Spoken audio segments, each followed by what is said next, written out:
تمہارا دماغ خراب ہو گیا ہے یا پھر تم عقل سے پیدل ہو؟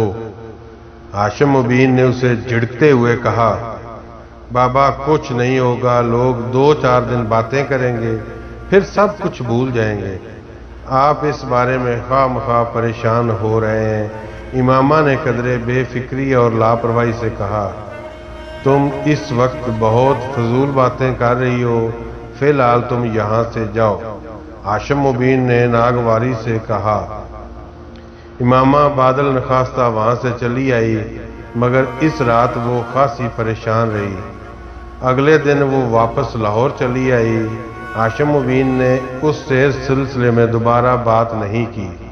لاہور آ کر وہ قدرے مطمئن ہو گئی اور ہر خیال کو ذہن سے جھٹکتے ہوئے اپنے امتحان کی تیاری میں مصروف ہو گئی۔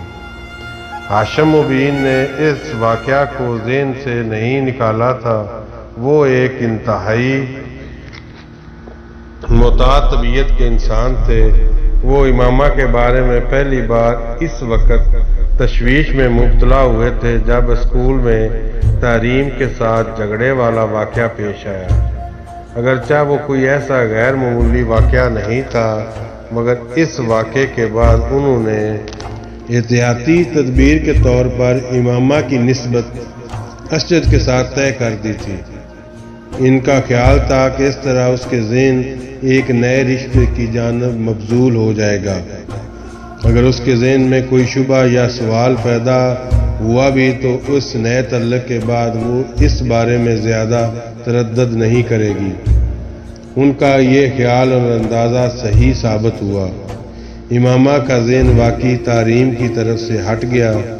اسجد میں وہ پہلے بھی کچھ دلچسپی لیتی تھی، مگر اس تعلق کے قائم ہونے کے بعد دلچسپی میں اضافہ ہو گیا۔ ہاشم نے اسے بہت مطمئن اور مگن دیکھا۔ وہ پہلے ہی کی طرح تمام مذہبی سرگرمیوں میں دلچسپی لیتی تھی، مگر اس بار کچھ وسیم نے انہیں بتایا تھا۔ اس نے ان کے پیروں کے نیچے سے زمین نکال دی۔ وہ فوری طور پر یہ نہیں جان سکے، مگر انہیں یہ ضرور علم ہو گیا کہ امامہ کے عقائد اور نظریات میں خاصی تبدیلی آ چکی ہے، اور یہ نہ صرف ان کے لیے بلکہ ان کے پورے خاندان کے لیے بڑی تشویش کا باعث تھا۔ وہ اپنی بڑی بیٹیوں کی طرح اسے بھی اعلیٰ تعلیم دلوانا چاہتے تھے، اور یہ اس لیے بھی اہم تھا کہ اسے شادی کے بعد خاندان میں ہی جانا تھا۔ وہ خاندان بہت تعلیم یافتہ تھا۔ خود ان کا ہونے والا داماد اسجد بھی امامہ کو اعلیٰ تعلیم یافتہ دیکھنا چاہتا تھا۔ ہاشم مبین کے لیے اس کی تعلیم کا سلسلہ منقطع کر کے اسے گھر بٹھا لینا آسان نہ تھا، کیونکہ اس صورت میں اسے اعظم مبین کی اس وجہ بتانی پڑتی، اور امامہ سے سخت ناراض ہونے کے باوجود وہ نہیں چاہتے تھے کہ اعظم مبین اور ان کا خاندان امامہ کے ان بدلے ہوئے عقائد کے بارے میں جان کر برگزشتہ اور بدظن ہو جائے، اور پھر شادی کے بعد وہ اسجد کے ساتھ بری زندگی گزارے۔ انہوں نے ایک طرف سے اپنے گھر والوں کو اس بات کو راز رکھنے کی تاکید کی، اور دوسری طرف امامہ کی منت سماجت پر اسے اپنی تعلیم جاری رکھنے کی اجازت دے دی۔ امامہ سبیہ کے لیکچر اٹینڈ کرنے اور اس کے ہاں جانے یا جلال سے ملنے کے معاملے میں اس قدر محتاط تھی کہ اس کا یہ میل جول ان لوگوں کی نظروں میں نہیں آ سکتا۔ شاید اس کی ایک وجہ یہ بھی تھی کہ وہ جویریہ اور رابعہ کو بھی ہر چیز کے بارے میں اندھیرے میں رکھے ہوئے تھی، ورنہ اس کے بارے میں ضرور کوئی نہ کوئی خبر ادھر ادھر گردش کرتی اور ہاشم مبین تک پہنچ جاتی، مگر ایسا نہیں ہوا۔ ہاشم مبین اس کی طرف سے مطمئن ہو گئے تھے، مگر امامہ کے اندر آنے والی تبدیلیوں نے انہیں تشویش میں مبتلا کر دیا تھا۔ ان کے دماغ میں جو واحد حل آیا تھا وہ اس کی شادی تھی۔ ان کا خیال تھا کہ اس کی شادی کر دینے سے کم از کم وہ خود امامہ کی ذمہ داری سے مکمل طور پر آزاد ہو جائیں گے۔ یہی وجہ تھی کہ انہوں نے اس طرح اچانک اس کی شادی کا فیصلہ کر لیا۔ جلال میرے پیرنٹس اسجد سے میری شادی کر دینا چاہتے ہیں۔ لاہور آنے کے بعد امامہ نے سب سے پہلے جلال سے ملاقات کی، مگر تم تو کہہ رہی تھی کہ وہ تمہاری ہاؤس جاب تک تمہاری شادی نہیں کریں گے۔ جلال نے کہا وہ ایسا ہی کہتے تھے، مگر اب وہ کہتے ہیں کہ میں اپنی تعلیم شادی کے بعد بھی جاری رکھ سکتی ہوں۔ اسجد لاہور میں گھر لے لے گا تو میں زیادہ آسانی سے اپنی تعلیم مکمل کر سکوں گی۔ جلال اس کے چہرے سے اس کی پریشانی کا اندازہ کر سکتا تھا۔ جلال بھی یکدم فکر مند ہو گیا۔ جلال میں اسجد سے شادی نہیں کر سکتی، میں کسی صورت اسجد سے شادی نہیں کر سکتی، وہ بڑبڑائی۔ پھر تم اپنے پیرنٹس کو ساتھ ساتھ بتا دو، جلال نے یکدم کسی فیصلے پر پہنچتے ہوئے کہا۔ کیا بتا دوں؟ یہی کہ تم مجھ سے شادی کرنا چاہتی ہو۔ آپ کو اندازہ نہیں وہ کس طرح ری ایکٹ کریں گے۔ مجھے انہیں پھر سب کچھ ہی بتانا پڑے گا۔ وہ بات کرتے کرتے کچھ سوچنے لگی۔ جلال آپ اپنے پیرنٹ سے میرے سلسلے میں بات کریں، آپ انہیں میرے بارے میں بتائیں۔ اگر میرے پیرنٹس نے مجھ پر اور دباؤ ڈالا تو میں اپنا گھر چھوڑنا پڑے گا، پھر مجھے آپ کی مدد کی ضرورت ہوگی۔ امامہ میں اپنے پیرنٹس سے بات کروں گا، وہ رضامند ہو جائیں گے، میں جانتا ہوں میں انہیں منا سکتا ہوں۔ جلال نے اسے یقین دلایا اور پوری گفتگو کے دوران پہلی بار امامہ کے چہرے پر مسکراہٹ ابھری۔ اگلے چند ہفتے وہ اپنے پیپرز کے سلسلے میں مصروف رہی، جلال سے بات نہ ہو سکی۔ آخری پیپر والے دن وسیم اسے لینے کے لیے لاہور آ گیا تھا۔ وہ اسے وہاں یوں دیکھ کر حیران رہ گئی۔ وسیم، میں ابھی تو نہیں جا سکتی، آج تو میں پیپر سے فارغ ہوئی ہوں، مجھے ابھی یہاں کچھ کام ہے، میں کل تک یہیں ہوں، اپنے دوست کے ہاں ٹھہر جاتا ہوں، جب تک تم اپنے کام نمٹا لو پھر اکٹھے چلیں گے۔ وسیم نے اس کے مدافعت کا آخری راستہ بھی بند کر دیا۔ میں چلتی ہوں تمہارے ساتھ، امامہ نے کچھ بے دلی سے فیصلہ کرتے ہوئے کہا۔ اسے اندازہ تھا کہ وسیم اسے ساتھ لے کر ہی جائے گا۔ تم اپنی چیزیں پیک کر لو، اب تم ساری چھٹیاں وہاں گزار کر ہی آنا، اسے واپس مڑتے دیکھ کر وسیم نے کہا۔ اس نے سر ہلا دیا، مگر اس کا اپنی تمام چیزیں پیک کرنے یا اسلام آباد میں ساری چھٹیاں گزارنے کا کوئی ارادہ نہیں تھا۔ اس نے طے کیا تھا کہ وہ چند دن وہاں گزار کر کسی نہ کسی بہانے سے واپس لاہور آ جائے گی، اور یہی اس کی غلط فہمی تھی۔ رات کے کھانے پر وہ سب گھر والوں کے ساتھ کھانا کھا رہی تھی اور سب خوش گپیوں میں مصروف تھے۔ پیپر کیسے ہوئے تمہارے؟ ہاشم مبین نے کھانا کھاتے ہوئے اس سے پوچھا۔ بہت اچھے ہوئے، ہمیشہ کی طرح، اس نے چاول کا چمچہ منہ سے ڈالتے ہوئے کہا۔ امامہ نے حیرانی سے انہیں دیکھا۔ شاپنگ؟ کیسی شاپنگ؟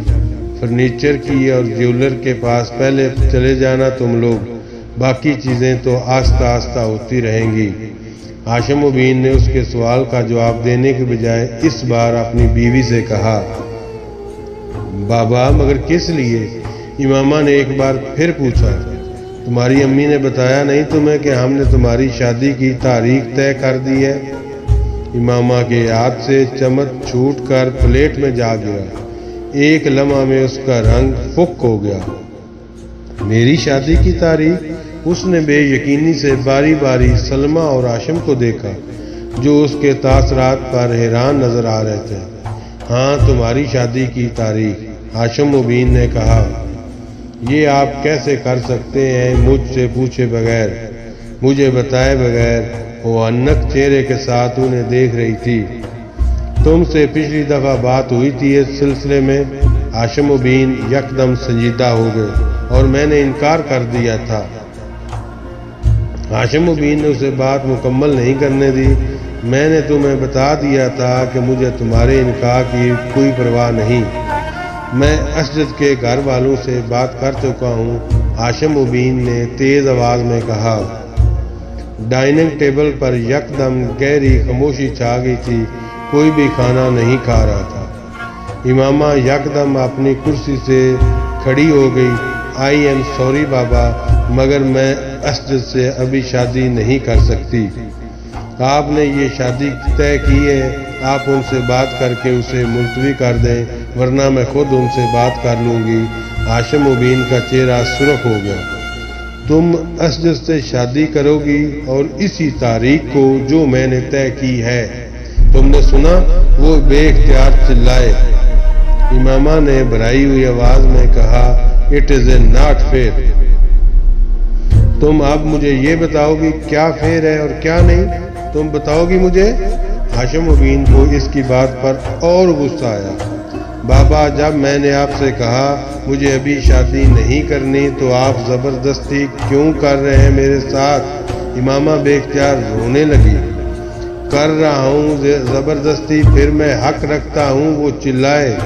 امامہ اس بار کچھ کہنے کی بجائے آپ نے ہونٹ بھنچے ہوئے سرخ چہرے کے ساتھ تیزی سے ڈائننگ روم سے نکل گئی۔ میں اس سے بات کرتی ہوں، آپ پلیز کھانا کھائیں، اتنا غصہ نہ کریں، وہ جذباتی ہے اور کچھ نہیں۔ سلمہ نے ہاشم مبین سے کہا اور خود وہ اپنی کرسی سے اٹھ کھڑی ہوئی۔